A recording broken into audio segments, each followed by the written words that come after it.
முதல் வாசகம். தீயவரின் சாவையா நான் விரும்புகிறேன், அவர்கள் தம் வழிகளினின்று திரும்பி வாழ வேண்டும் என்பதன்றோ என் விருப்பம்.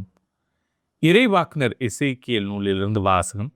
அதிகாரம் 18, இறைவசனங்கள் 21 முதல் 28 முடிய.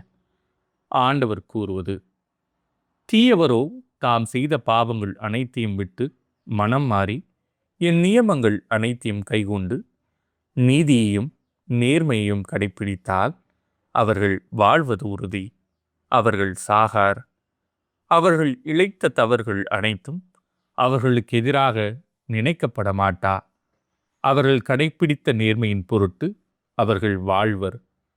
உண்மையில் பொல்லாரின் சாவையா நான் விரும்புகிறேன், அவர்கள் தம் வழிகளினின்று திரும்பி வாழ வேண்டும் என்பதன்றோ என் விருப்பம் என்கிறார் தலைவராகிய ஆண்டவர். நேரியவர் தம் நேரிய நடத்தி நின்று விலகி தவறிழைத்து பொல்லாரைப் போல் வெறுக்கத்தக்கவற்றை எல்லாம் செய்தால் அவர்கள் வாழ்வாரோ? அவர்கள் கடைப்பிடித்த நேர்மையானது எதுவும் நினைக்கப்பட மாட்டாது. அவர்கள் இழைத்த துரோகத்தின் பொருட்டும் செய்த பாவத்தின் பொருட்டும் அவர்கள் சாவர். ஆயினும் தலைவரின் வழி செம்மையானதாக இல்லை என்று நீங்கள் சொல்கிறீர்கள். இஸ்ரவேல் வீட்டாரே, கேளுங்கள். என் வழியா நேர்மையற்றது? உங்கள் வழிகள் அன்றோ நேர்மையற்றவை? நேரியவர் தம் நேரிய நடத்தி நின்று விலகி தவறிழைத்தால் அவர்கள் தாம் இழைத்த தவற்றின் பொருட்டு சாவர். பொல்லார் தாம் செய்த பொல்லாப்பினின்று விலகி நீதியையும் நேர்மையையும் கடைப்பிடித்தால் தம் உயிரை அவர்கள் காத்து கொள்வர். அவர்கள் உண்மையை கண்டுணர்ந்து தாம் செய்த குற்றங்கள் அனைத்தினின்றும் விலகிவிட்டால் அவர்கள் வாழ்வது உறுதி, அவர்கள் சாக மாட்டார். இது ஆண்டவரின் அருள்வாக்கு.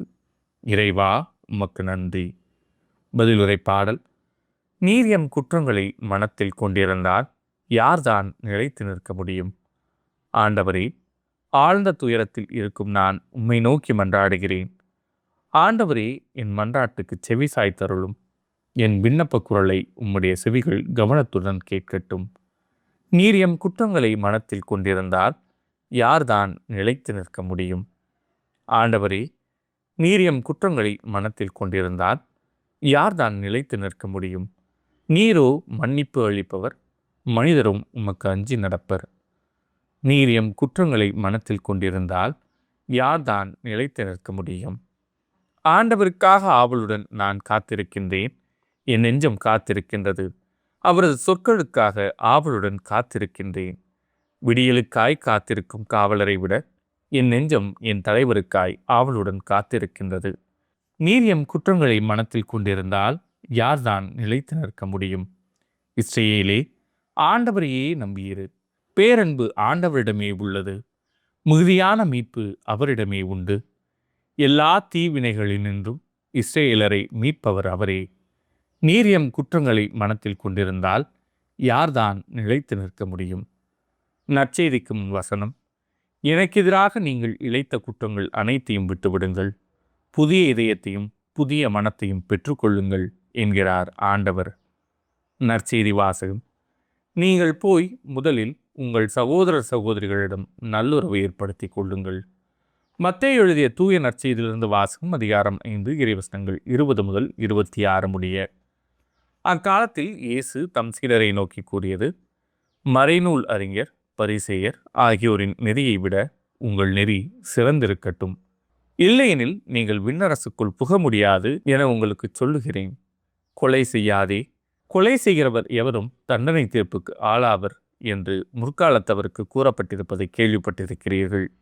ஆனால் நான் உங்களுக்கு சொல்கிறேன், தம் சகோதரர் சகோதரிகளிடம் சினங்கொள்கிறவர் தண்டனை தீர்ப்புக்கு ஆளாவார்.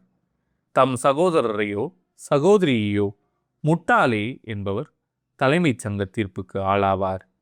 அறிவிலியே என்பவர் எரி நரகத்துக்கு ஆளாவார்.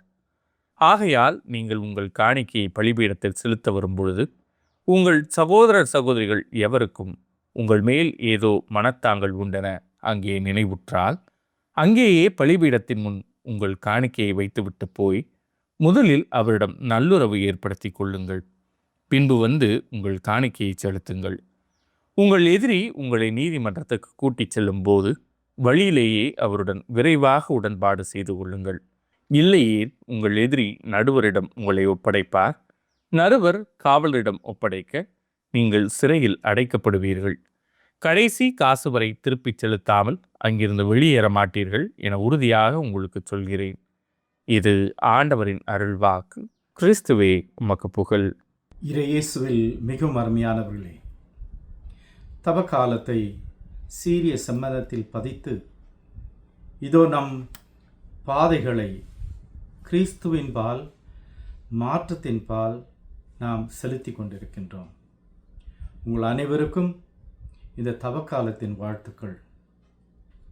ஆழ்ந்த மனதோடு நொறுங்கிய உள்ளத்தோடு நாம் ஆண்டவரை அணுகி வர இன்றைய வாசங்கள் நம்மை அழைக்கின்றன. மாற்றமே மாறாத கூறு. ஆங்கிலத்தில் சொல்வார்கள், change is a unchanging thing in the world. அன்பு கிறிஸ்தவர்களே, மாற்றம் என்பது என்ன? நான் ஒன்றும் மாற தேவையில்லையே, நான் நல்லதானே இருக்கிறேன் அப்படின்னு நினைக்கக்கூடியவங்க, மாற்றம் இல்லைன்னா, அதாவது தேக்க நிலையிலிருந்து மாறி வரவில்லை என்றால் நம்ம அங்கேயே இருப்போம். கிணத்துல போட்ட கல் போல ஒரு மாற்றம் வராது. இந்த தவக்காலம் நம்மை கடந்து போகும், நாம் அப்படியே இருப்போம். எனவே இன்றைய வாசகங்கள் இந்த ஆழ்ந்த மாற்றத்திற்கு அழைக்கின்றன. பிந்தையது முந்தையதை விட மோசமாக இருக்குமானால் அப்பேற்பட்ட மாற்றத்தை அல்ல இன்றைய வாசகம் நம்மை அழைப்பது.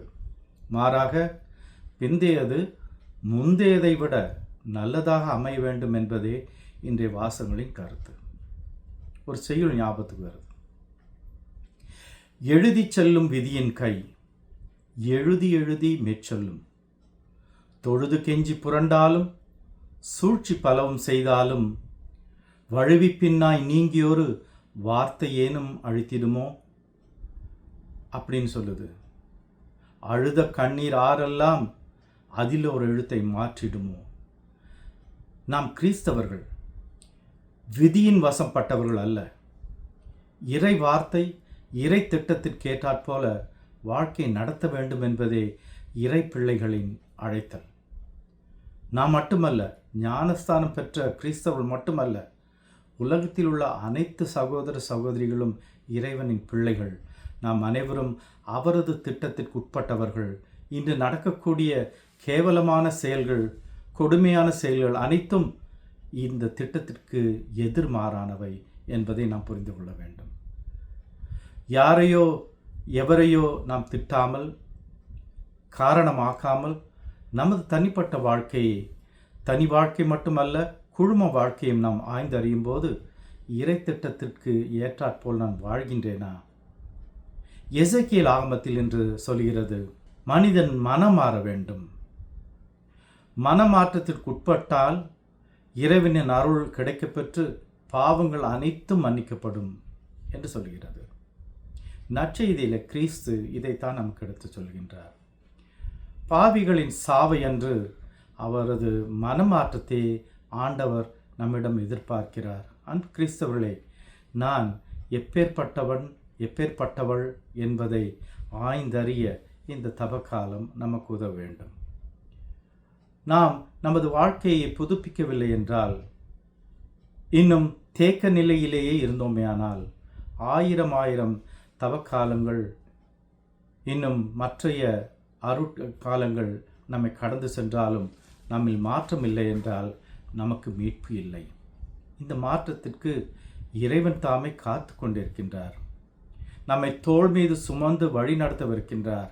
ஆனால் ஆம் என்ற மரியாளின் வார்த்தை போல நாமும் இந்த மாற்றத்திற்கு நம்மை உட்படுத்த வேண்டும்.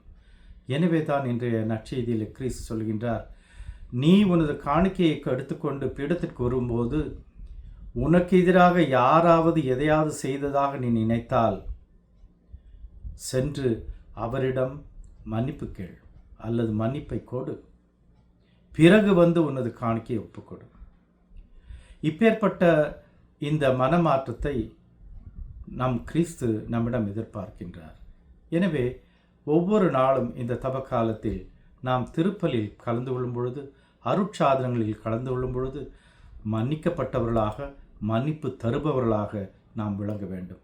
கிறிஸ்து உன்னதமாக செய்த காரியம் அந்த சிலுவையிலே மற்றவர்களை தன் பகைவர்களை மன்னித்தேன் என்று சொன்னதுதான்.